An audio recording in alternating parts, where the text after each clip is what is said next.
Hello friends, welcome back to my channel. तो आज की इस वीडियो में आप जानने वाले हैं कुछ इंपॉर्टेंट क्वेश्चन को, जो कि आपके एम्स रायपुर के ओटी टेक्नीशियन एनेस्थीसिया टेक्नीशियन के पेपर में पूछा गया था। ये भी मेनली गवर्नमेंट एग्जाम का ही था। तो आप लोग गवर्नमेंट एग्जाम की तैयारी कर रहे हैं तो ये सारे क्वेश्चन को देखना आपके लिए बहुत ज़रूरी है। तो पहला क्वेश्चन हमारा है, ये पहला नहीं है, 33 नंबर क्वेश्चन है, 33 नंबर, क्योंकि इससे पहले भी मैंने बहुत सारे क्वेश्चन करा रखे हैं। तो आप लोग अगर वो सारा वीडियो नहीं देखे हैं तो अभी जाके वो सारा वीडियो देख लीजिए। तो स्टार्ट करते हैं 33 नंबर क्वेश्चन से। और ये क्वेश्चन हमारा है, the uncontrolled abnormal growth of cells और tissue in the body is called.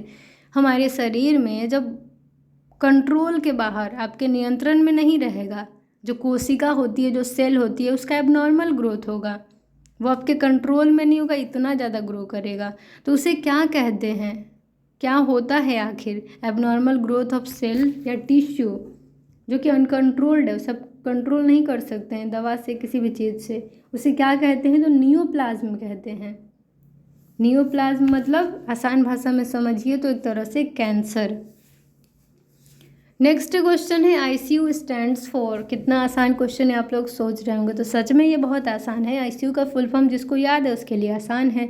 ICU का मतलब होता है इंटेंसिव केयर यूनिट। अब हमारा नेक्स्ट क्वेश्चन है, which regional anaesthesia is typically used for surgery of the upper leg, hip और नी।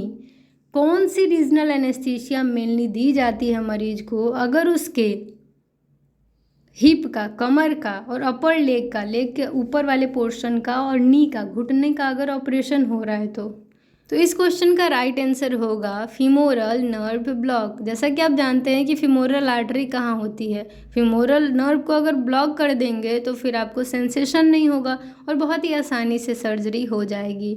Next question है, what is the basic type of steam sterilisers. तो सबसे बेसिक टाइप कौन सा है स्टीम स्टेलाइजर्स का, जो कि अभी बहुत ही सामान्य तौर पे इस्तेमाल होता है? तो इसका राइट आंसर होगा ऑटोक्लेव।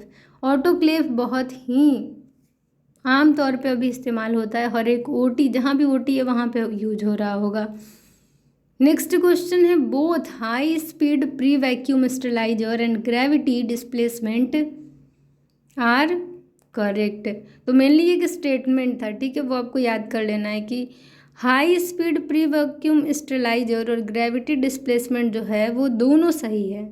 तो अब हमारा नेक्स्ट क्वेश्चन है, इलेक्ट्रोकॉटरी यूजेज। तो इलेक्ट्रोकॉटरी, जिसे आप डाइथर्मी मशीन के नाम से भी जानते हैं, कॉटरी मशीन के नाम से भी जानते हैं, इलेक्ट्रोसर्जिकल यूनिट के नाम से भी जानते हैं। इतनी बकवास हो गई। तो अब मेन बात है कि वो कौन सा करंट यूज करती है, डायरेक्ट या अल्टरनेटिंग।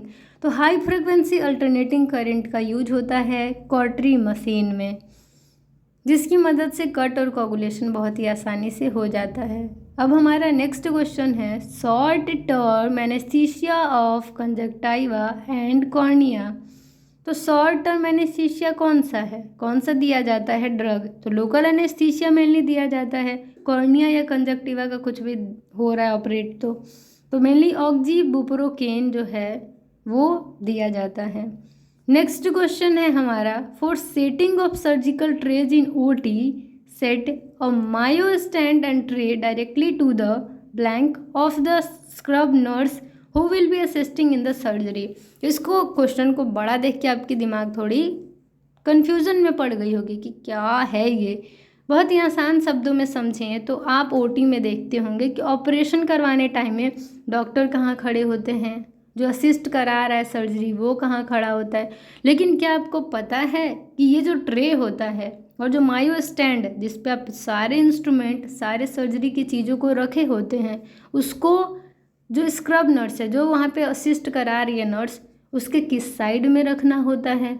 वो स्टैंड और ट्रे कहाँ होगा, किस साइड में होगा? नर्सिंग स्टाफ के जो वॉस है केस में, जो केस को असिस्ट कराएंगे, तो मेनली राइट साइड में होता है। इसका आंसर आपको याद रखना है कि राइट साइड में होता है, दाहिने ओर में होता है। अब हमारा नेक्स्ट क्वेश्चन है, function of anaesthesia breathing systems. तो एनेस्थीसिया ब्रीदिंग सिस्टम का फंक्शन क्या है, आखिर काम क्या है उनका? तो आंसर होगा हमारा, to deliver inhaled gases to patient. Mainly gases को ही तो डिलीवर करने के लिए इन सिस्टम का इस्तेमाल किया जाता है।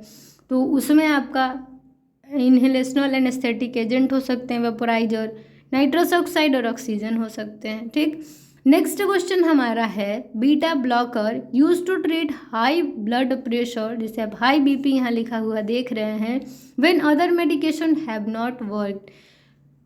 तो बीटा ब्लॉकर का इस्तेमाल किया जाता है कब? तो जब बीपी बढ़ गई हो, उच्च रक्तचाप हो। और बीटा ब्लॉकर सबसे अच्छा क्यों माना गया है? क्योंकि जब कोई मेडिकेशन सही से काम नहीं करेगा तो बीटा ब्लॉकर को देते हैं, क्योंकि वो सही से काम करेगा। तो बीटा ब्लॉकर आपको यहाँ पे याद रखना है। तो चलिए इस वीडियो को यहीं पे एंड करते हैं। मैं उम्मीद करती हूँ कि ये सारे जो भी क्वेश्चन मैं आप लोग के साथ डिस्कस करती हूँ उससे आप लोग को हेल्प मिलता होगा। तो इस चीज़ के लिए थोड़ा दिक्कत आप लोग को होता होगा कि मैं पीपीटी के फॉर्म में आपको जो है प्रेजेंट नहीं कर पाती हूँ, क्योंकि टाइम इश्यू होने के कारण पीपीटी बनाना फिर उसमें सब कुछ करना बहुत ही डिफ़िकल्ट हो जाता है। लेकिन मैं ट्राई करूँगी कि आप लोग को पीपीटी के फॉर्म में सारे क्वेश्चंस प्रोवाइड कराऊँ। तो अभी के लिए इसी से मैनेज करिए, क्योंकि आपको क्वेश्चंस जाना ज़्यादा ज़रूरी है, चाहे वो लिख के हो या पीपीटी के फॉर्म में हो। तो आप लोग इससे अच्छे से तैयारी करिए। ऑल द बेस्ट आप लोग को, आप लोग के एग्ज़ाम्स के लिए अच्छे से तैयारी करिए। और ये जो पेपर है वो एम्स रायपुर का है, ओटी टेक्नीशियन एनेस्थीसिया टेक्नीशियन के स्टूडेंट्स को हेल्प करेगा।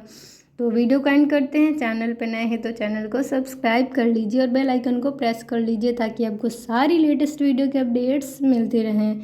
मिलते हैं नेक्स्ट वीडियो में नए नए क्वेश्चंस के साथ, नए नए टॉपिक के साथ, जो कि आपको आपके आगे के एग्ज़ाम्स के लिए और पढ़ाई के लिए हेल्प करेंगे।